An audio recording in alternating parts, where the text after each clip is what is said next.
और अब हमारे साथ जयंत भाई जुड़ गए हैं जो इनके चाचा जी हैं। और जयंत भाई क्या करते हैं आप? मेरा फरसान का बिजनेस है। ओह अच्छा, मतलब ये जो ढोकला फाफड़ा जलेबी वो सब आप बेचते जो हैं? भी सूरत में प्रख्यात है वो सब मिलता है। लोचा है, खमण है, इदड़ा पाटोड़ी, समोसा, जलेबी, कचौरी, पेटी, जो भी खाना है सब खिलाते हैं, प्यार से खिलाते हैं। अरे वाह, ये लोचा बड़ा फेमस है सूरत का। वो लोचा लग जाता है, लोचा जिसको नहीं आएगा उसका लोचा लग जाता है, बाकी खाने में अच्छा है लोचा। तो भाई लोचा लगना अलग बात है, लोचा हो जाना अलग बात है, और लोचा खाना अलग बात है। तो हम ज़रूर टेस्ट करेंगे लोचा खमन जो भी है वो सब। लेकिन फिलहाल आपके लिए एक ऐसी कहानी है जिसमें जैसे सूरत में खाने में स्वाद है ना, वैसा सब कुछ है। Ready? 1, 2, 3, 3, 2, 1. Yes. आगे पीछे डोलते हैं बरल की तरह। ये देख ऐसे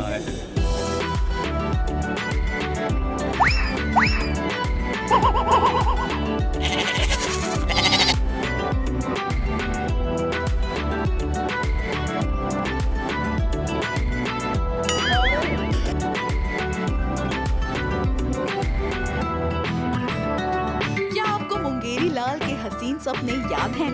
आज SBS ओरिजिनल्स आपको एक बार फिर से मुंगेरी लाल से मिलवाने जा रहा है। ये कहानी करीबन 30 साल पहले की है, जिसने लोगों को खूब एंटरटेन किया था। तब मुंगेरी लाल के कई अलग अलग तरह के सपने हुआ करते थे और वो अपने इन सपनों को एक अलग ही दुनिया में पूरा भी किया करता था। अब एक अलग दौर है। अब ऐसा भी हो सकता है कि उनके ये सपने अब पूरी तरह से बदल गए हों इस दौर के हिसाब से।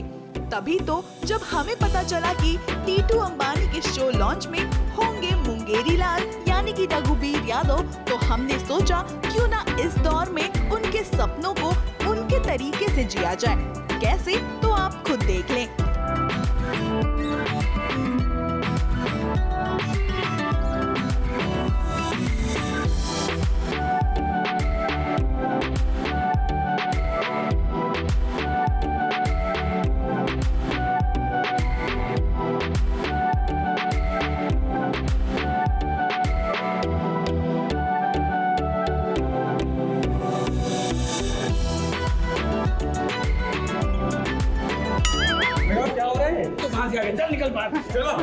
लड़की के सपने देख रहे हैं, बहू के सपने देखेंगे, बहू के सपने देख रहे हैं।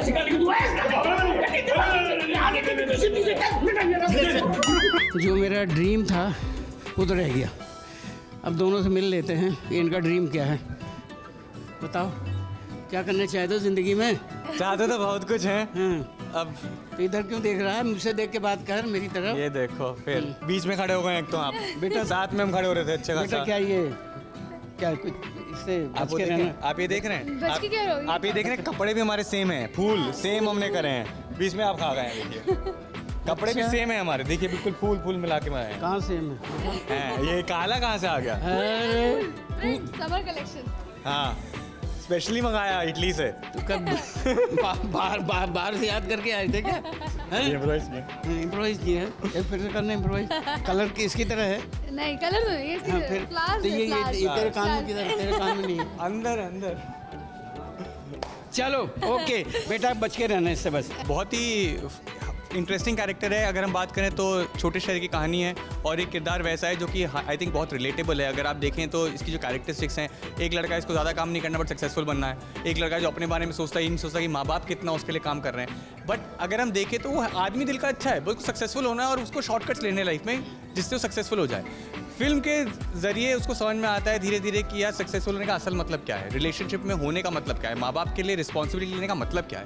और ये सब वही एक्सपीरियंसेस हैं जो हम एक 25-30 साल के लड़के या 20-25 साल के लड़के का छोटे शहर में सोचते हैं। उसका जो इस इंसान कहूँ कि बॉय से मैन बनने की जर्नी है, समझ है। आई थिंक कहीं ना कहीं वो फिल्म उस जर्नी के बारे में बात करती है और जो सोचने का कॉन्फ्लिक्ट क्रिएट करते हैं वो पिताजी और मौसमी का जो कैरेक्टर है वो बार बार उसको उस दिशा में ले जाने की कोशिश कर रहे हैं जहाँ पे उसको अपने आप को देखना है कि वो क्या करना चाहता है और वो अपनी ही दुनिया में है। वैसे बता दें कि जल्द ही दीपिका सिंह, तुषार पांडे समेत कई एक्टर्स एक साथ टीटू अंबानी में नजर आएंगे। वहीं इस फिल्म के प्रमोशन के दौरान खूब मस्ती भी हुई और इन एक्टर्स ने एक दूसरे की पोल भी खोली। बहुत नर्वस थी मैं, मुझे यही था कि मुझे अपना 200% देना है और जैसा रोहित को चाहिए वैसा देना है। मौसमी दीपिका नहीं है, एग्जैक्टली दीपिका नहीं है, तो उसकी सिचुएशंस अलग हैं, उसकी लाइफ अलग है, वो एक लड़की अलग है। आई एम फीलिंग ब्लेस्ड कि मुझे ये कैरेक्टर करने का मौका मिला, also because of Rohit and because of Sabal production, because of Tushar, Raghubir ji की सब साथ में आए फिल्म के। लाइफ में कभी रील नहीं बनाई है। मैंने भी कभी नहीं बनाई। यही है। यही बनाते हैं। बट इन्होंने एक भी रील फिल्म के दौरान नहीं बनाई, मैंने नहीं देखी इनको फिल्म के दौरान बनाते हुए। मुझे इनफैक्ट फिल्म से 1 महीने पहले रोहित ने बहुत ज़्यादा डांट दिया था, मतलब प्यार से डांट दिया था कि भाई अभी ये रील वील छोड़ो, ठीक है, रील हो गया बहुत ठीक है, मगर अगर मेरी फिल्म के साथ कॉम्प्रोमाइज़ या स्क्रिप्ट नहीं पढ़ के आई, अगर एक दिन भी तुमको डायलॉग याद नहीं हुआ तो फिर तुम देख लेना, मैं तुम्हें दोबारा रीटेक नहीं दूंगा, सोच लो, बना लो जितनी रील बनानी है। तो मैंने बोला हाँ ठीक है, तो मैंने ये रील के साथ साथ मैंने रील बनाई। मैंने रील के साथ साथ सुबह 4 बजे उठ के 4 से 6 सिर्फ स्क्रिप्ट पढ़ी है, 4 to 5 डेज़ एंड जो है, जो मुझे लग रहा था कि कोई मेरे सवाल है वो मैंने लिख लिए। टचवुड रिहर्सल्स कर करके वो सारे सवाल भी गायब हो गए और वो और फ्लो में हो गई चीज़ें। तो बस यही है कि मेरी इंटेंशन थी अच्छा कि मैं अब मुझ पर ट्रस्ट किया तो मैं अपना बेस्ट देने की कोशिश करती हूँ। और कैरेक्टर इतना खूबसूरत है ना और इतना अलग है कि मुझे इतना दिक्कत नहीं हुआ। आज की लड़की है वो, तो ऐसा नहीं है शोल्डर पे बहुत ज़्यादा भार, इतनी हंसी मजाक है, इतने रियल डायलॉग्स है रियल टर्म्स के कि बहुत ज़्यादा मेहनत करनी नहीं पड़ी। और रोहित वॉज क्लियर, टचवुड, कि रोहित को पता था कि ऐसा ही है ये कैरेक्टर, ये ऐसा ही वॉज क्लियर। तो आपको पता होता है कि हाँ भाई अगर आप थोड़ा भी लाइन से इधर जाओगे तो वो एक्सेप्ट नहीं होगा। ही नोज, आप उसको नहीं, आप ये नहीं बोल सकते कि नहीं सर ऐसा, he was quite clear because 2-2.5 साल से वो ये स्टोरी लिख रहे थे। एक्चुअली मेरे सामने 2-3 केस आए थे, केस इन द सेंस कि कुछ लड़कियों ने इस वजह से शादी नहीं की है क्योंकि उनकी शादी के बाद उनके माँ बाप का ख्याल कौन रखेगा। मतलब ये बात ऑब्वियसली 3-4 साल पुरानी है। तो वहाँ से मुझे ये आइडिया स्ट्राइक किया था कि दिस इज़ मतलब वेरी बिग प्रॉब्लम कि हम लड़कों को तो कभी ये जस्टिफिकेशन नहीं देना पड़ता ना कि उनको अपने माँ बाप का ख्याल रखना है, लेकिन लड़कियों के पास तो ये माध्यम है ही नहीं कि वो शादी के बाद अपने माँ बाप का ख्याल रखें। तो तभी ये थॉट आया था और फिर मैंने इस पर लिखना शुरू किया। फिर उसके बाद जो सेकंड थॉट आया कि एक और मैं स्टोरी लिख रहा था, तो जो बेसिकली जो टीटू का खुद का जो कैरेक्टर है कि आजकल के जो यंगस्टर्स हैं वो कभी भी ज़ीरो से स्टार्ट नहीं करते, वो हमेशा मतलब सीधा एक ही सक्सेस मिल जाए कैसे भी।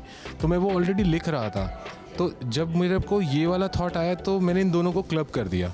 और वो क्लब करना इसलिए भी ज़रूरी था कि अगर जो हमारी फीमेल प्रोटैगनिस्ट है वो अपना पैसा अपने माँ बाप को दे रही है तो उस पैसों की ज़रूरत उसके पति को भी होनी चाहिए, तब वो कॉन्फ्लिक्ट क्रिएट होगा। तो इसीलिए इन दोनों कंटेंट को ज्वाइन किया और फिर ये फिल्म लिखी गई। वेल, हमने तो आज आपको मुंगेरी लाल और टीटू से मिलवा दिया। ये फिल्म दर्शकों की कसौटी पे कितनी खरी उतरेगी ये तो जल्द ही पता चल जाएगा। मुंबई से स्नेहिल यादव और सुरबीरन सिंह के साथ एबीपी न्यूज रिपोर्ट।